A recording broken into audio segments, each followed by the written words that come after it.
Welcome.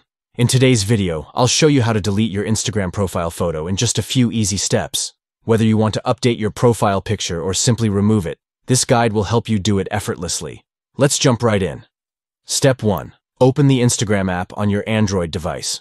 Once the app is open, move on to Step 2. Tap your profile picture at the bottom right corner of the screen. This will take you to your profile page. Now, for Step 3, tap on Edit Profile. This will open a menu where you can make changes to your profile.